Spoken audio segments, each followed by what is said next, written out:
Good morning, everybody. Shavua Tov. Thank you for coming. Everyone had a strong Shabbos. Shabbos Mevarchim. Can't believe it. Shabbos Mevarchim Adar Aleph already.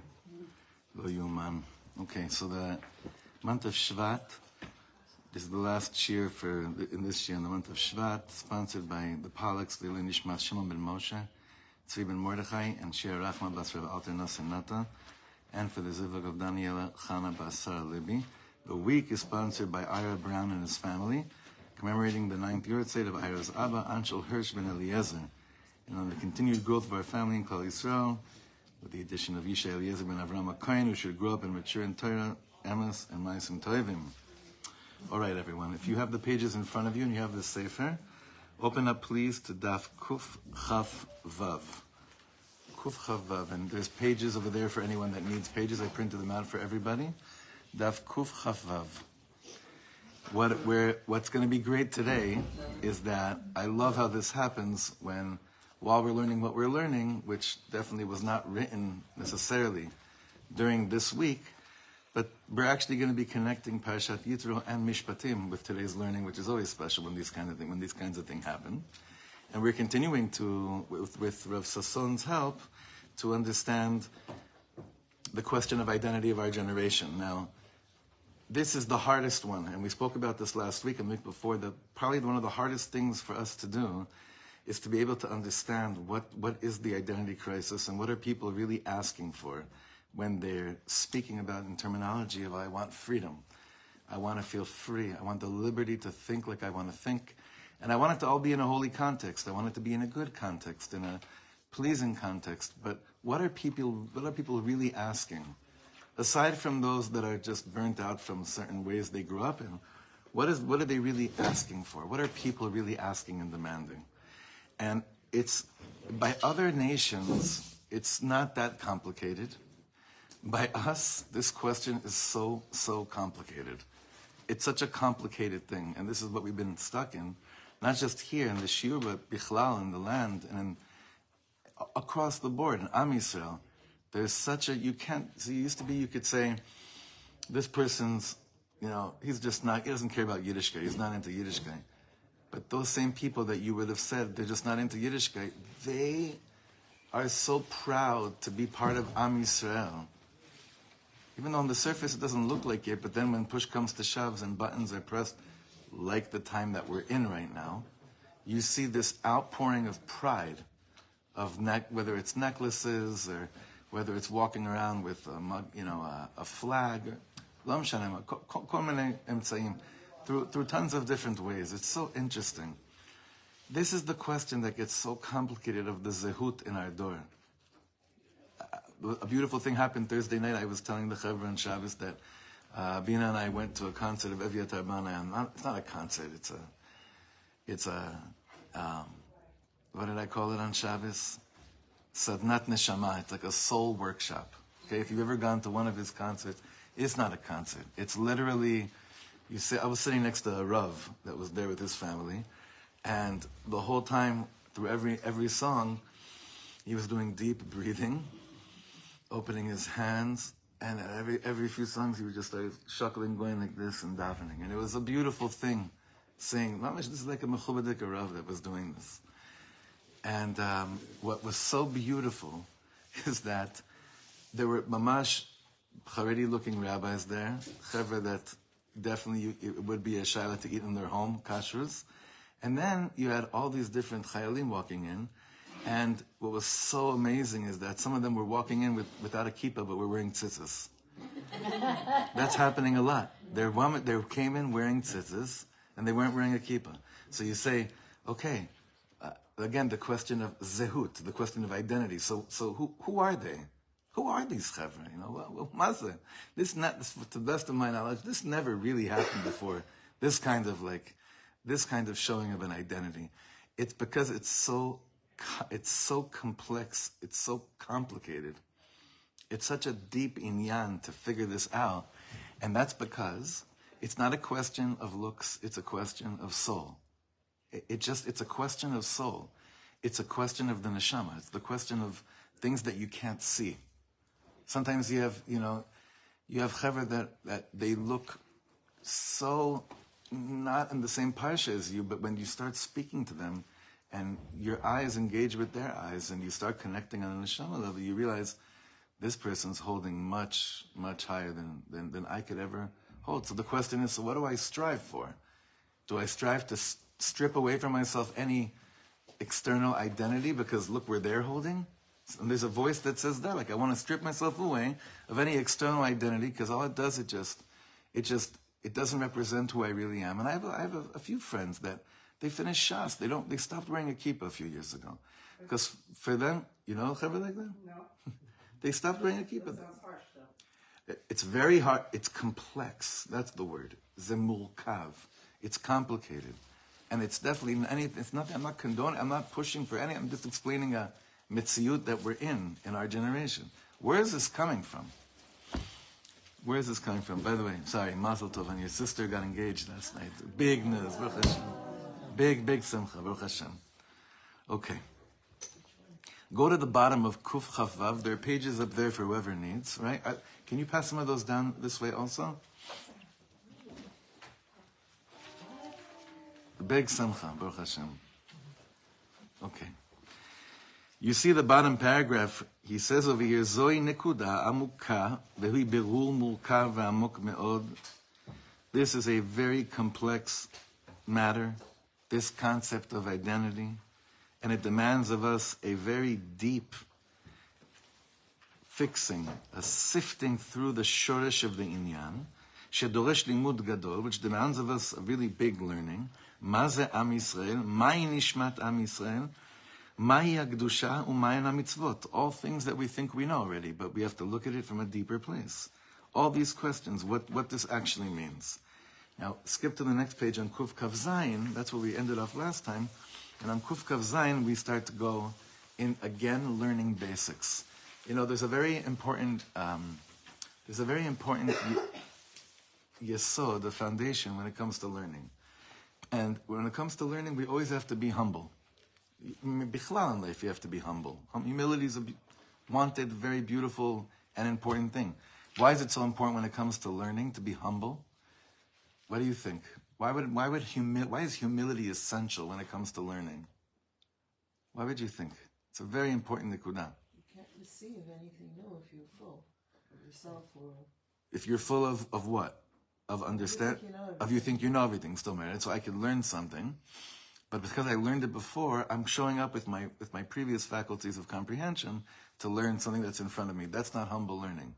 Humble learning is I'm learning something, and yes, I've heard it before, but I'm coming and I'm learning it for the first time. Listen, if humility wasn't essential in learning Torah, why would we go to shul every Shabbos and listen to the same parashas we've learned our whole lives?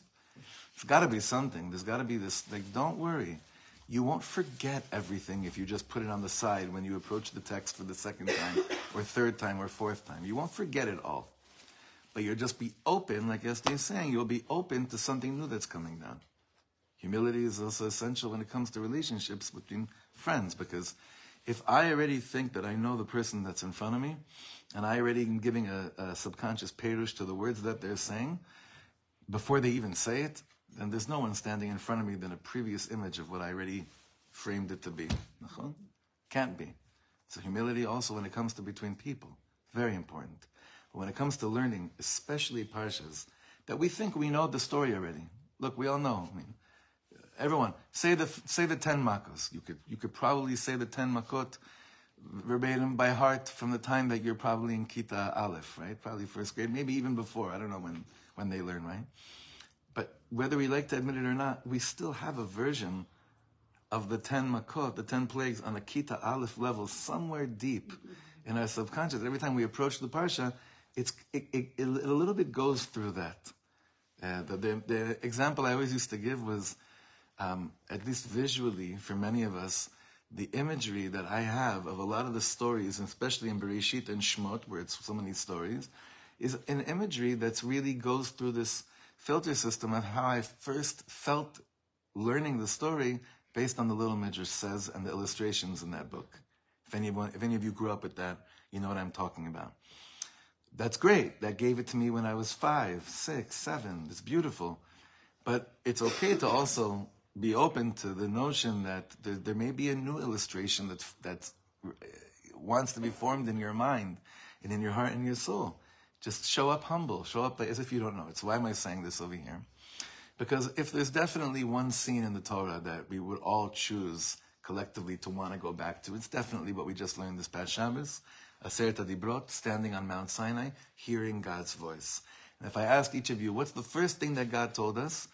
We will all say, God said, I am Anochi Hashem Elokecha, Asher Tziticha Meretz Mitzrayim Mibeit Avadim. I am God, your God, that took you out of slavery, that took you out of Eretz Mitzrayim. And that's true. Those are the words. But what happens with Torahs like this, with rabbis like this, with teachings like this, we realized maybe we missed out on one word in that pasuk that really explains to us what God was actually telling us. So if we humble ourselves, be like, okay, so what is that one word that for 20, 40, 50 years, I didn't pay attention to? And here he's going to spotlight it. He's mamish putting the spotlight on it. So look at this. Kedei שנוכל להבין באופן עמוק יותר את מהות החירות והשלבים של יציאת מצרים מעבדות לחירות, נשוב להתבונן בשעבוד מצרים ובמראה הסנה. What we need to do in order to understand the deeper essence of freedom and its different stages when it came to leaving Egypt and going out into freedom, we have to go back again to understand the enslavement of Egypt and the scene of the burning bush. אנו רואים שהקדוש ברוך הוא התגלה למשה רבינו בלבת אש מתוך הסנה. So we know God appeared to Moshe Rabbeinu from a burning bush. ומראה זה, this vision, היה נקודת הפתיחה לתהליך הגאולה. So what's the place that we're all starting our race? I don't know what that line is called. Whatever it is, that line where you're kneeling down and you're on one knee and then you hear it's a gunshot, right? When you start a race, much because you see the gunshot, boom! What's our spot?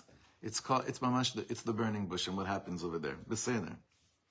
This was the beginning of Geula. Go for it. וצריך להבין מהי משמעות של המראה הזה. We have to understand what is the meaning of this vision, ומדוע הוא צריך הקדוש ברוך הוא להתגלות למשה דווקא בצורה זו, and why did God have to reveal himself to Moshe Rabbeinu דווקא in this way, ולצוותו לבוא לפרעה ולהתחיל את תנועת גאולת ישראל ממצרים. And from here the commandment to come to Paro and to begin the motion of Am Yisrael getting out of Egypt. למעשה, now here's where it gets so beautiful. למעשה יש לדעת, one must know, שמצרים הייתה בית עבדים, מרחב שכולו עבדות. Egypt was a house of slavery. A house of slavery is a merchav shekulo avdut. Merchav is an interesting word over here. How would some of you translate the word merchav? Space. Yeah, probably best to say here is space. It's a space that was filled with slavery. צריך להבין שמדובר בעבדות עמוקה ופנימית. We have to understand we're speaking about a very deep, very, very deep level. An inside level of slavery. הציור של בית סוהר, this imagery of a jail, כמקום עם חומות גבוהות, as a place that had like high walls that you couldn't get out of, אינו מתאר את עומק העבדות שהייתה במצרים. That's not what Egypt was. There weren't any walls.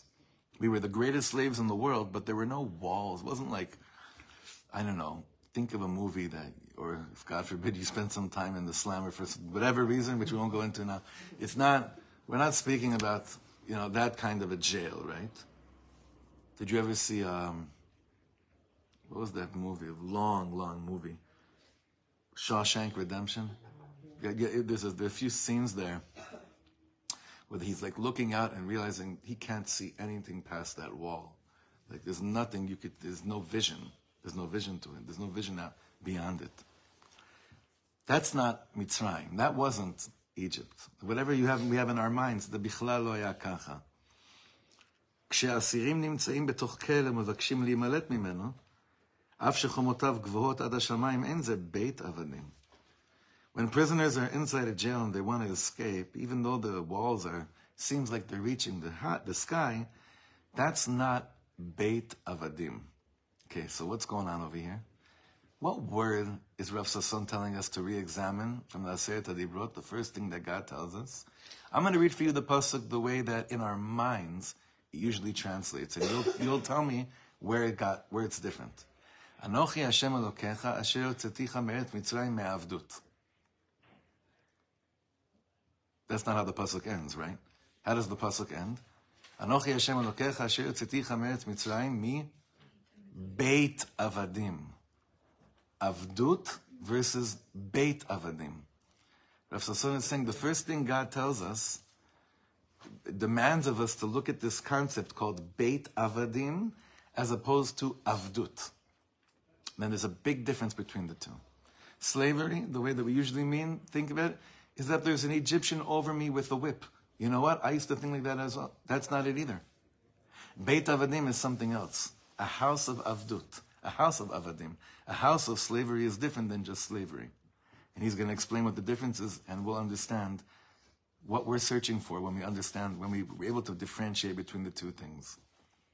זה לא בית שמייצר עבדות. Beit Avadim is not a house that produces the art of slavery. אלא לפעמים ההפך. החומות גורמות מועקה והאסירים רוצים להימלט.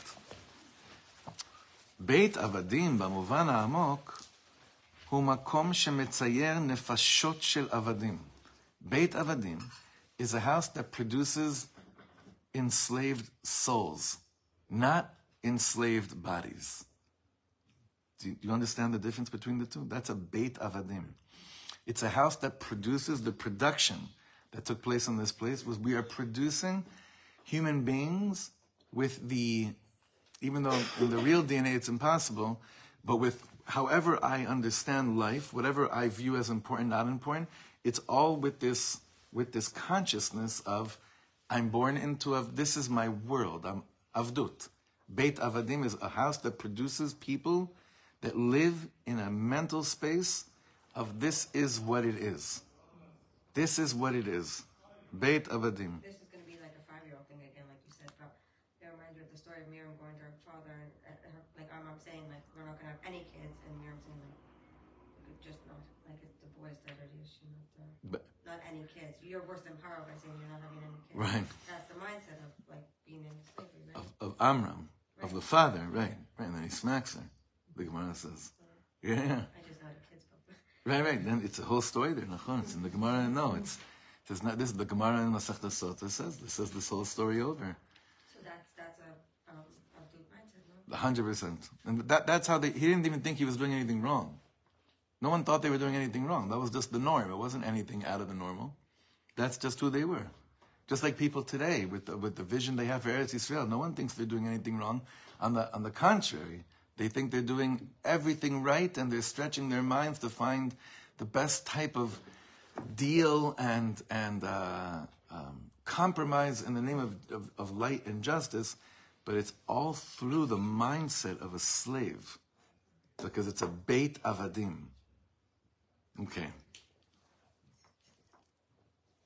So again, the top line, Beit Avadim במובן העמוק הוא מקום שמייצר נפשות של עבדים שאוהבים את העבדות ושמחים בה.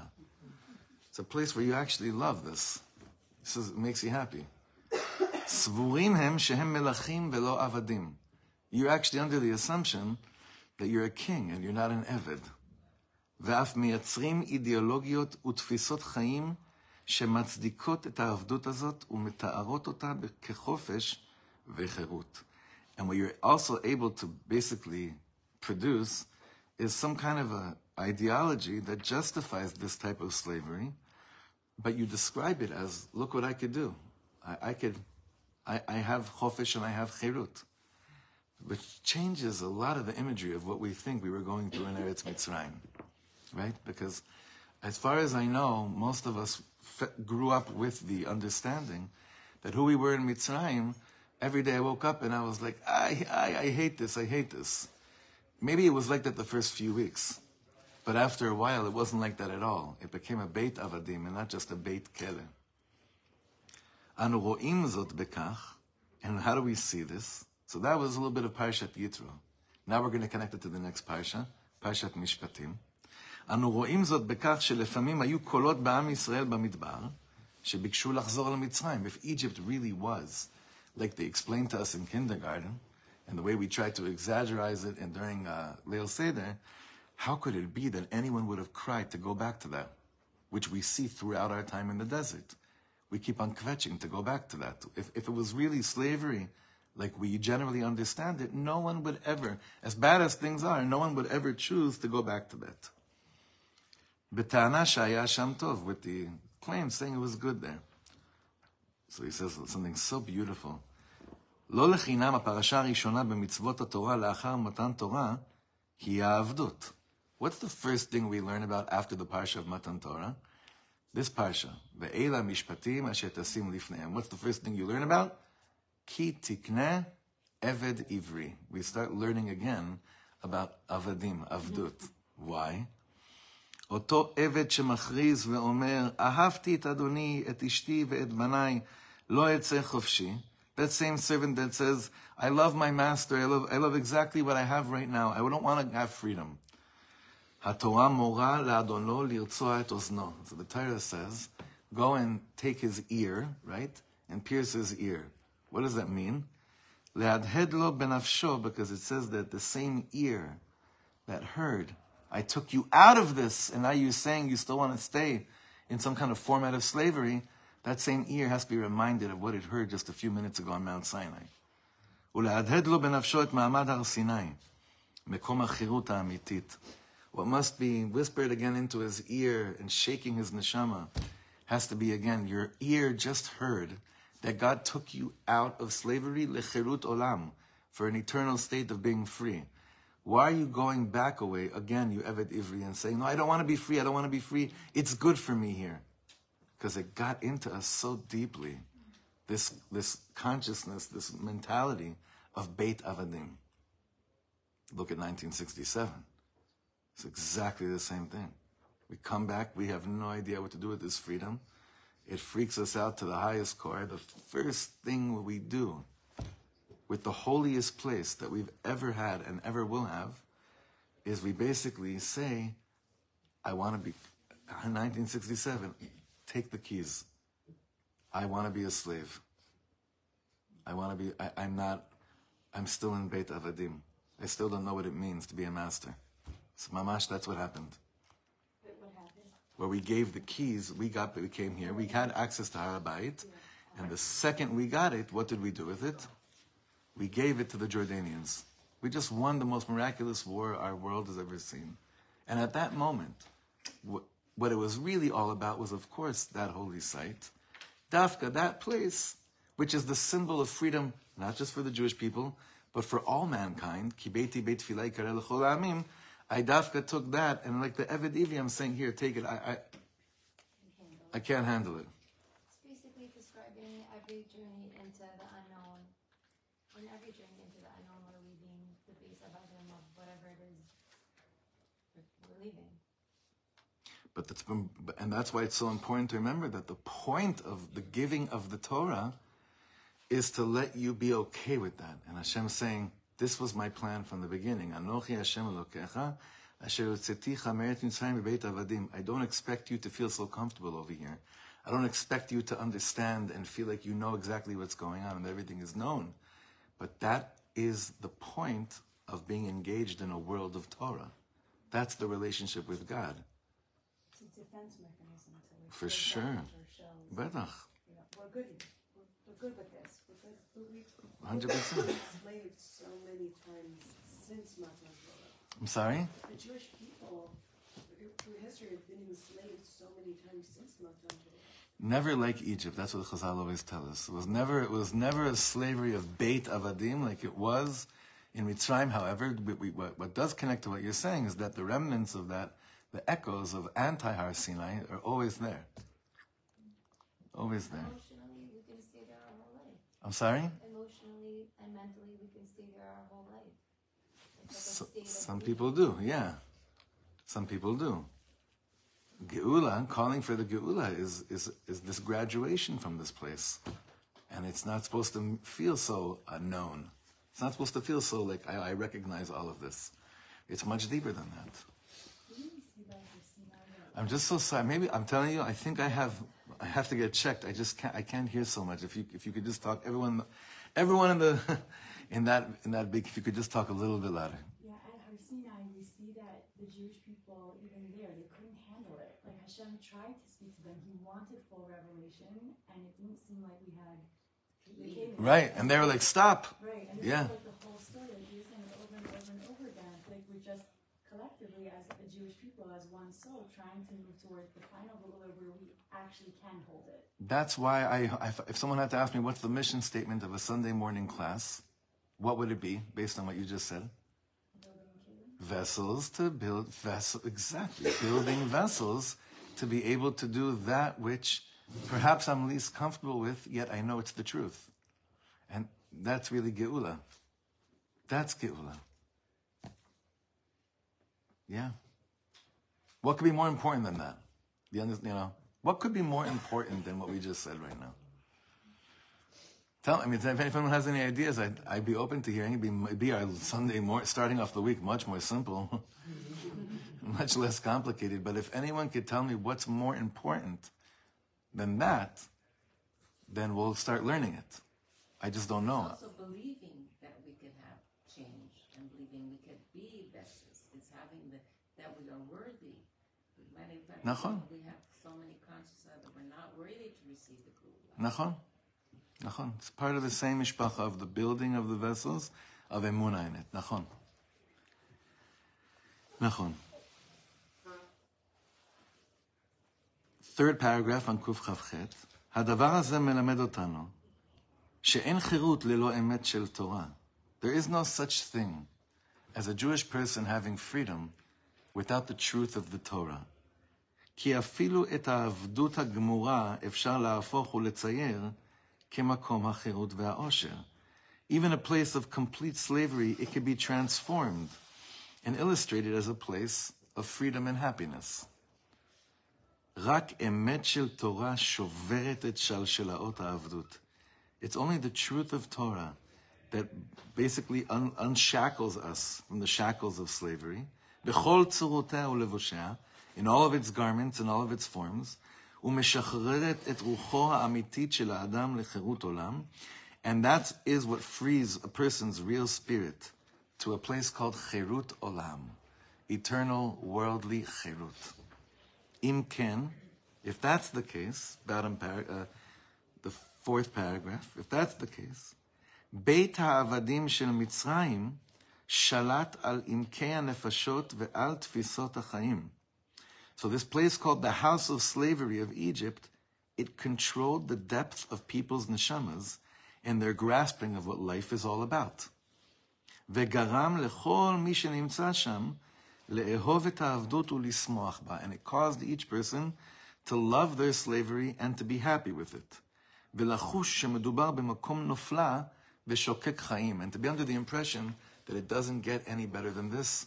I'm going on a tangent right now, but it's a short one, and it's, of course, has to do with right now. There's a lot of hostage talk right now, right? Who is Am Yisrael being held hostage by right now? United States of America. It's not a political statement. Do you understand? We're being held hostage. But what in our mind is the greatest form of freedom also? Our friendship and relationship with the United States of America. Our greatest, we speak about this all the time. Our greatest ally, our supplier of this, the only friend we have, and all these things, they're also the entity that is holding the people of Israel hostage. Do you see that? You could, Malka, I'm sure you don't agree with me. I agree. I know, I'm kidding. Of course you do. It's a lo yuman. But however, in our terminology of what makes us, this Jewish people, so enlightened and on the top, and like the strong ones, and part of the good guys, is that our greatest ally is the United States of America. That's what's drilled into the mindset of the people of Israel, hopefully not the Am, but anyone that is kilo on top of Am Yisrael. Is there a greater avdut? I think it's more just like if don't have them, then we have nobody. Right. We're not in a comfortable place anymore. We're not in a comfortable place anymore. Correct. We're not in a. Or, listen, Israel's Israel. Like, we only have a certain amount of everything. Like, it is what it is. But that's exactly the That's base the of same the thing. It's like if we're out in the middle of the desert, if we don't have Egypt, we have nobody. Well, maybe we've leveled up. from You the have to desert be a to little the- realistic in life. I'm just talking about the now.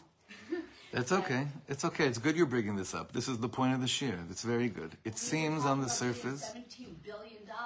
Like, it's real. What happens if you sell your soul for $17 billion? Is $1 worth it? If you sell your soul, is $1 worth it?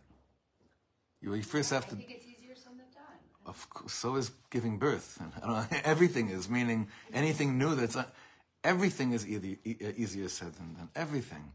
The point in this shir is giving vessels for us to understand that the things that are easier said than done are the things that actually have to be done.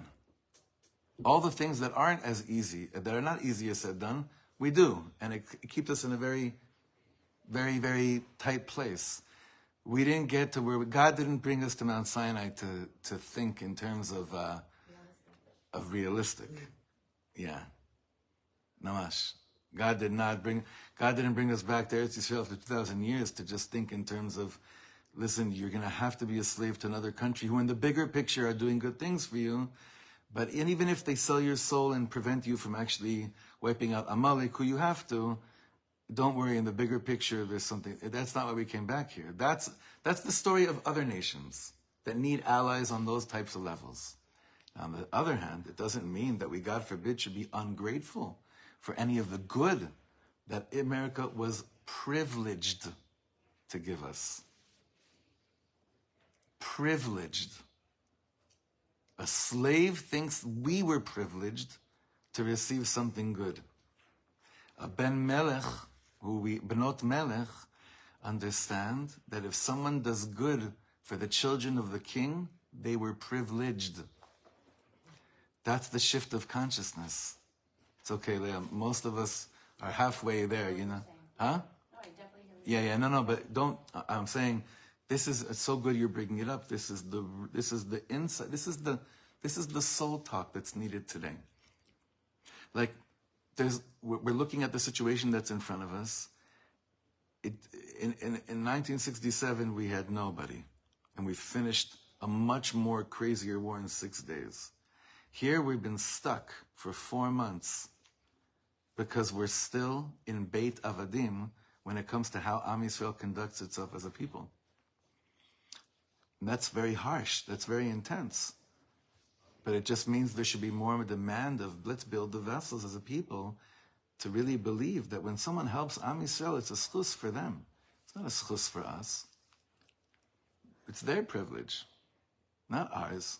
So what you're saying is we have to jump into the consciousness of that we're Mi'al HaTeva and not like everybody else. And really believing that. We never were, we never will be. Exactly. And as long as we try to be that, we'll still be in Beit Avadim. 100%. Yeah. I'm just struggling with Hashem gave us the Torah. He obviously knew we were in this mindset. He was telling us whenever we have a battle like this, we're always going to be struggling with this. Say your question a bit clearer, if you don't mind. Because I want to understand the heart of what you're saying. Why did Hashem choose to give us the Torah when we were obviously in this mindset of being in Beit Avadim? He knew we couldn't hold it. So without a lesson that we were continuously going to be dealing with this. It's a challenge.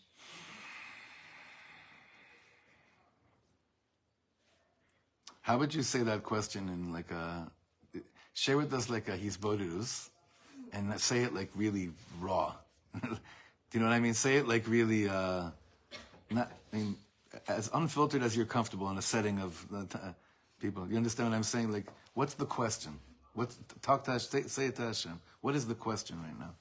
Why does it have to be so hard? I don't know. That is the question, and everyone shares that. unless someone here is like, this has been a smooth sailing trip, Gilgul, and that really is the question. Why does it have to be so hard? If you knew it was going to be so hard, then why did you give it to me in the first place? Maybe that's what you're saying, right? So, Be'ezrat Hashem, you're going to be an Ima soon, and that question is going to be like taken to the to the highest level possible, right? And because you'll hear back, because I love you, and one day you'll understand. And when our parents told us that when we were kids, we hated it, and they were right. And we say that to our children the same thing today. I love you, one day you'll understand, right? I love you, one day understand. So the brat says, I'm never going to understand, I'm never going to try to understand. But the shtickle, Anav, Chacham, I don't know, one that's connected a little bit to the Neshama is like, I want to spend the rest of my life building vessels to understand how much my parents really loved me and wanted the best for me, so that I could pass that on to my children as well. But if we don't get stuck with Karen's question at a certain point in our life, I think we're completely sleeping. Like if we don't ever ask that, saying like, why did you have to make it in such a way? I mean, Moshe Rabbeinu is the one that asks that question first. At the end of Parashat Shmot, after the Geula, so to speak, begins, Moshe Rabbeinu, after the burning bush, after the start, he stops after like 1 kilometer, whatever it is, and he says, Ume'az bati el Paro, since I came to Paro to start the Geula process, you've made things worse for Yidden. So Rabbi Nachman, in the Likutei Moharan, Rabbi Nachman has a life-saving teaching, where he explains, we're saying this in a nutshell, Rabbi Nachman says, it always seems to the person that's actually trying to grow that Hashem is hiding himself more. Only, and when does it seem like Hashem is hiding himself more? Only actually when I started to do more, when I started to get closer, when I attempted to get closer. And there are a lot of different types, there are a lot of different ways of explaining that teaching. And Rabbi Twersky, Rabbi Avraham Twersky, Olav Shalom Zechitzak Livrocha, used to always say that it's the mashal of like a kid that's learning how to walk. That first the parent stands the kid up, and they're holding their hand while they're taking their first few steps. Then suddenly, he removes one hand, and the kid is like, "Oh my God!" And then, but still managing. And then the parent removes the other hand, and then the kid starts saying, "Why did you get me up in the first place just to remove your hands and make it so much harder right now?" And you keep on having that conversation, and you lose your balance, but you take a step, you get up, and then you walk again, and you keep on saying, "Why did you do this? How come you're not holding my hand?" Before you know it, you look back, and you just walk the whole thing on your own. And your parents smiling, and you're smiling too, saying, there would have never been any other way for me to feel like I can do anything unless at a certain points in life you removed your hands from me. The question is, do I stay down when I go down? Or do I wobble? Do I get back up and keep on walking? That's the secret of life. Here it's just felt so much more intensely because we've had blows in our life as people where it makes it feel that Hashem completely moved his hands and he's not waiting there anymore like this. He checked out. Auschwitz, Majdanek, he went somewhere else. Simchas Torah this year, it feels like Hashem didn't just like take his hands away. It's that he took his hands away and then he went right and we stayed wherever we were. Or he went left, he just wasn't in the same place. Those are the hardest moments to understand what we're supposed to be doing right now. And yet, that's only when I think through the mind. We're talking about building vessels for this shlav in life. This is soul talk. And the question is, do we believe that Am Yisrael is capable of operating from this place? Do we believe that we're capable of looking at the reality of America with their billions of dollars and go me'ala teva and saying, that's not really how things work here when I'm talking about the Jewish soul. Things that are on the surface, to be realistic, has nothing to do. The Jewish perspective of realism has nothing to do with what you see in front of you. It's all about the soul. Now, in the next piece, which we're not going to go fully inside, but what Rav Sasson is saying to us is that you know who else was doubtful whether the Jewish people could actually operate from their soul? Moshe Rabbeinu. Moshe Rabbeinu wasn't sure. When God told him, you're going to redeem these people, you see this back and forth between Hashem and Moshe Rabbeinu. Because Moshe Rabbeinu says, listen, I know this chavra. I was born in Egypt. I'm also in Beit Avadim. I know these people.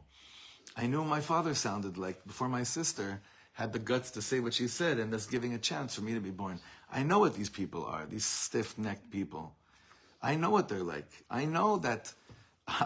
Just look at them, Hashem. That's what Moshe Rabbeinu was saying. Just look at them. They're not going to get it.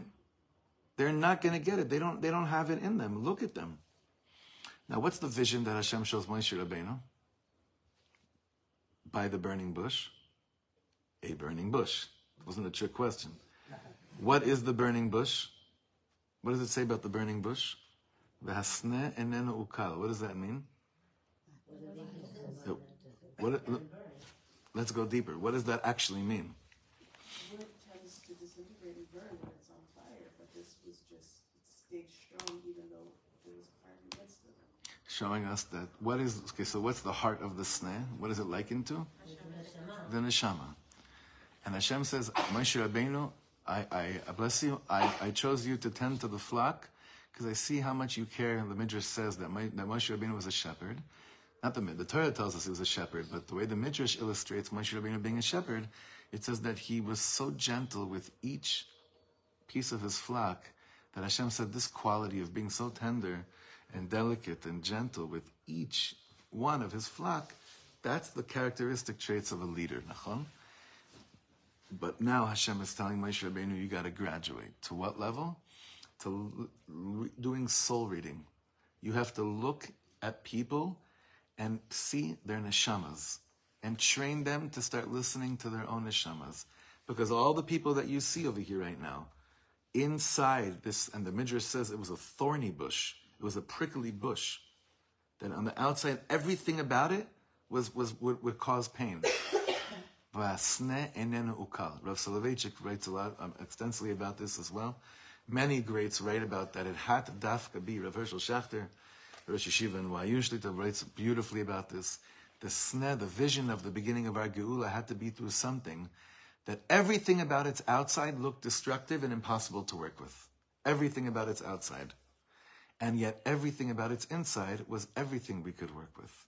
And that's why the vision that Moshe Rabbeinu sees when he first comes in touch with the Ribono Shel Olam is something that in the inside, if you look at the inside and you listen to the inside, I took you, Hashem is saying that place could never be in slavery. America never has anything over the Jewish neshama, nor does any people. Those that look like our friends and those that don't look like our friends. Because that place of the neshama is a chelek elokam imal. Can you put God in imprisonment? Can you hijack God? God is eternal. God is boundless. The Ribono Shel Olam has nothing to do with the Metzius that can be jailed in this world. That is what we mean when we're talking about the neshama of the Jewish people.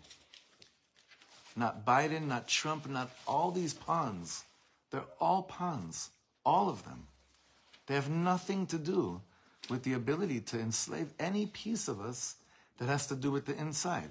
And that's what Hashem is telling Moshe Rabbeinu. Hashem is telling Moshe Rabbeinu, I know, you know these people. What do you know about them? You know how much they're in pain. You know all that. It's true. But vegam ani shamati, but I heard the cry. When they had a moment to breathe and to think, they started crying. Now, when did Am Yisrael have a moment to start thinking and breathing? What does the Torah, Shavua Tov, what does the Torah tell us?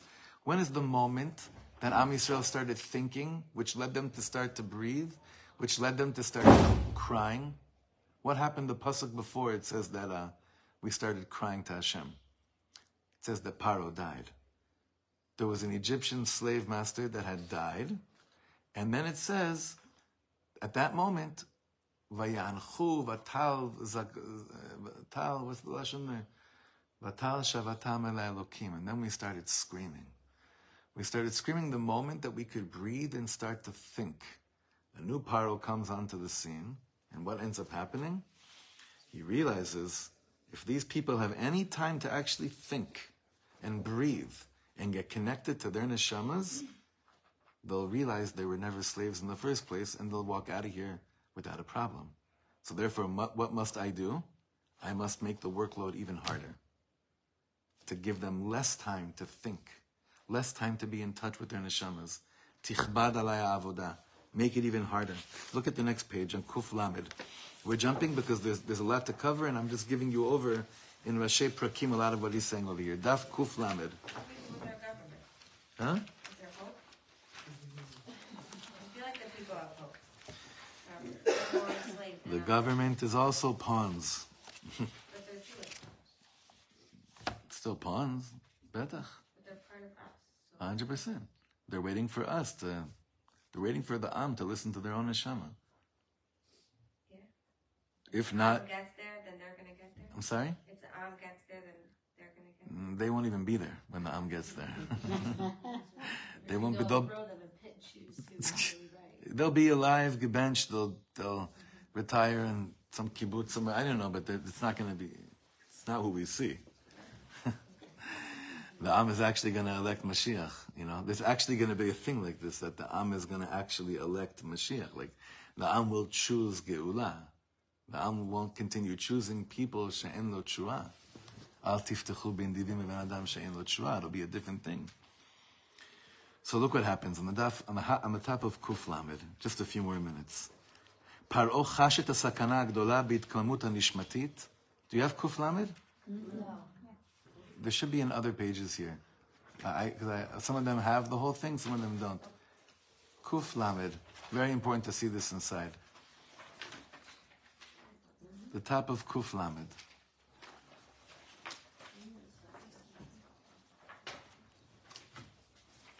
Look at this. This is unbelievable. And I just want to say that today's I want you, after we read the next paragraph, to give a name for today's paro, the function of what paro does, okay? Look at this. Paro chash et hasakana gdola ba'itkamamut hanishmatit. Paro sees the greatest danger is when the soul begins to shine amongst his slaves. Ve'evin she'en lo efsharut le'achniya et neshama u'leshanot et tiv'a. Even Paro understands, I can't le'achniya. I can't cause the neshama to give up, and I can't change its nature. Lachen hu bikesh davar acher. So therefore he asked for something. Shelo yeh la'am Yisrael zman lachshov. Let me cause the people to not have time to think. Pnai li'yityached im atzmam. Some time to just be alone with themselves. Ve'lishmoa et hakol ha'pnimi hazeh. And to hear the inner voice. Zeu she'amar, that's why he says, tichbad ha'avoda al ha'anashim. ויעשו בה ואל ישעו בדברי שקר, שהיו עסוקים כל הזמן בלי רגע לחשוב. The workload got greater, without a second to think. בלי שנייה אחת, בה יהיו בלא גירוי חיצוני שיעסיק את נפשם ורוחם. Without a second, well, they'll be a little bit enticed to listen to something else other than the workload that's in front of them. כך שלא יפנו את תשומת ליבם פנימה, creating a situation that because we won't have any time and we'll be completely consumed and bothered by so many different things and distractions that I won't listen to my heart inside and I won't hear my soul screaming. Ela neshama hazoeket mibifnim. What's another name for Paro today? Our cell phones? There's so many layers to it. But the main one today, without a shadow of doubt, and you see this when you walk, when you drive in the morning, and you take your kids to school, and you pass by bus stops, and you see 7-year-old kids not looking at each other, but looking at screens. They're growing up without any notion of that the greatest thing about life is having time for yourself and listening to yourself and recognizing the language of your soul. This is the world that we're in right now. This is Paro of today. Who stops to think about anything? But on the flip side, that's why Shabbos becomes so much holier today. Because what we have today on Shabbos is felt so much deeper today than it ever was because of the contrast to what's going on during the week. It's like back and forth. It's so crazy. Such a shift of emotions. But what he's saying over here is that if we actually set time aside to think and to be with ourselves and not be distracted by, see, back then it was a matter of work. It's like, I'm going to put more workload on you, right? Today the workload is, I got to check this, I have to find out what that person ate, or I have to find out when that person, what song that person played last night at the concert. I have to, all these things is what my mind is telling me. What ends up happening is that what I don't find out is, can you hear the soul of my own crying? Can you hear the soul of your own crying of your soul? Because if you do, that's Geula. Doesn't mean you're out already, but it means you're living with a recipe that can hear your own, what you really want.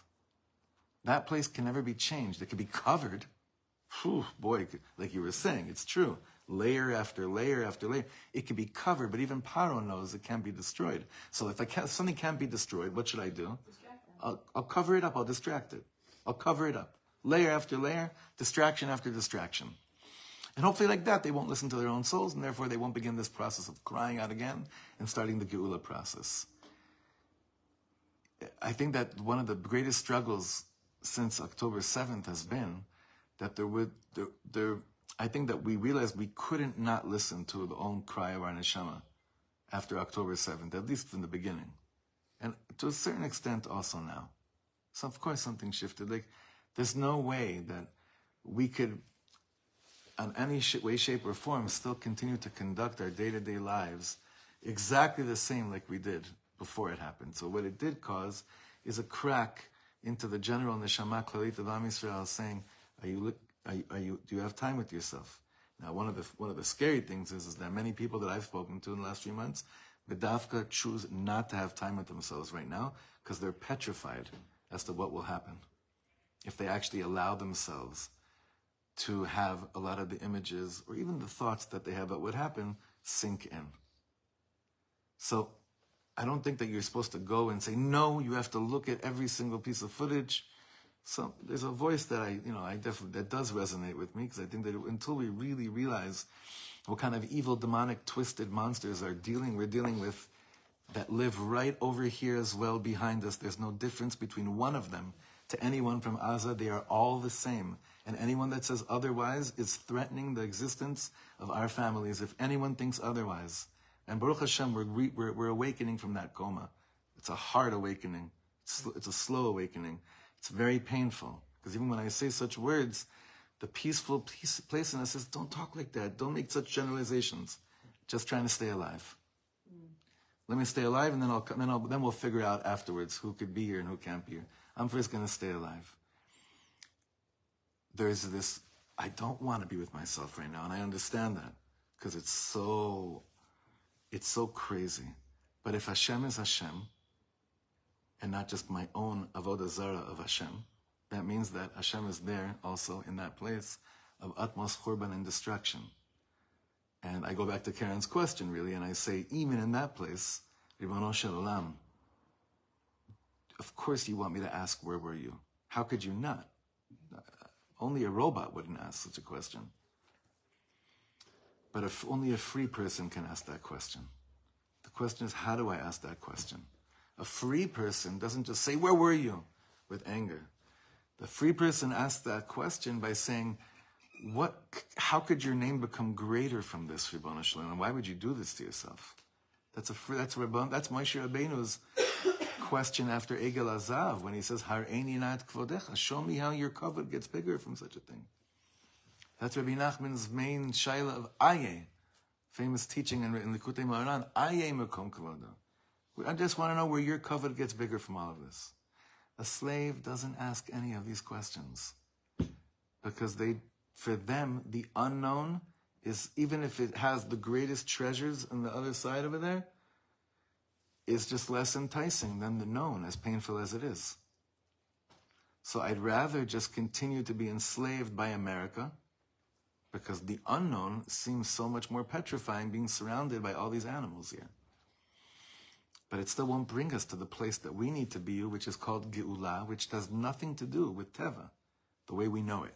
It doesn't have anything to do with nature the way we know it. Nothing. So Rav Sasson is saying, the way that we came out of Egypt, the process that happened is the same thing right now. It's just, instead of Paro making harder and larger workloads on us to distract us from listening to our neshama, we just have other forms of distractions and workloads and layers that prevent me from listening to my own neshama, thus causing me eventually to even start to second guess what the calling of my neshama is. And that's why the language now, what we have to come to terms with, is that we need to create a society of people that are talking to each other neshama talk, that are talking soul talk to each other, so that we get accustomed to that type of way of thinking and listening to words. Like, I'm so happy that most people here stopped asking me how I'm doing about 2 months ago. Because everyone's asking how you're doing, but no one's really saying, I got about half an hour right now, I want to hear how you're doing. No one's saying that when they say how you're doing, right?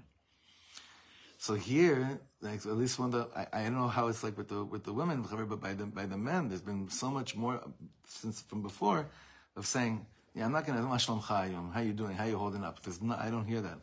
It's more like, let's set time to sit and learn and talk and get to the roots of it. And we've had some men's evenings. That's why I want to continue to encourage you, like I was encouraging you on Thursday, to create those vessels, to create that time, so that soul talk becomes much more of the norm. Because that is what the neshama really, really wants in this world. And that place can never be enslaved. There's no concept of enslaving God. There's no such thing. You can't enslave God. When we're talking about our souls, we're talking about the chelek eloka mima'al that lives within us. This piece of Hashem that lives within us. That can't be taken into captivity. It's impossible. Paro knew this, so all he tried to do was make us ignore it. And today there's all these other forms of trying to make us ignore that which was never in prison, and that which will actually take any faculties, take any layers of us out of Mitzrayim as well. If there was ever a time where it seems like it was that crucial to live like this and that difficult, it's now. Because let's face it, like we said, we're petrified to be alone with ourselves right now. What will happen about our real state of believing in Hashem if I actually start thinking about things? God's big enough to handle moments of kfirah too. Don't quote me on that. We understand? If God is God, which He is, she is, it is. That means that, like, whenever someone, I'll tell you, whenever someone tells me, I tried doing these bodhidus, but the problem is I don't believe in any of it. I'm not even sure I believe in God. And I'm always astonished. And like, wow, you're so lucky. And they say, why are you so lucky? Because you have the most incredible hitbodedut material to start your session with. Tell that to God. But I don't believe in it. Great, tell Him. I'm so angry at Him. What do you think His bodhidus is for? Standing around and saying, I put on tzitzis today. Thank you from what are you, crazy? That's really today in 2024, that's what His bodhidus is meant for? No. That's the zakat neshama. And that's the next shlav of understanding, building vessels for living a life of geula, is that we could look at each other soul-wise. We could hear the real cry of each other's neshamas. That's the most beautiful thing in the world. Just to go back to what you said before, Leah, because it really struck a chord in me. On the outside, if I hear what you said about being realistic when it comes to the $17 billion, I have to answer you from the outside, explaining to you logically how it's okay to give up on those $17 billion. There's only one problem. It doesn't add up logically to give up on $17 billion of military aid. On a soul level, it doesn't add up for 1 second to allow Amalek to still live within Am Yisrael. So I have to find a way to not be at all shocked that you said or confused, shocked, or I have to really realize that what your neshama is really saying, like, show me a way that I could actually think about this very complicated situation where it defies logic and I actually feel okay with it. That's what it is. But instead we get caught up in what people are saying on the outside, and then more friction happens. Realize, every time someone says something, the words do not necessarily reflect, they generally don't reflect what the neshama is crying for, what the neshama is screaming for. And that's the world of Azamra, that's Rabbi Nachman's Azamra. That's like, there's just so much that opens up for us when we take the opportunity to start engaging in soul relationships and soul talk. And here he's going to hopefully begin to teach us in his way, based on mainly on Rav Kook, how do you talk that language? How do you learn that language? And what does it sound like? But be clear, once you have that language, There's no Egyptian. No one exists. There's no one over you. Nothing.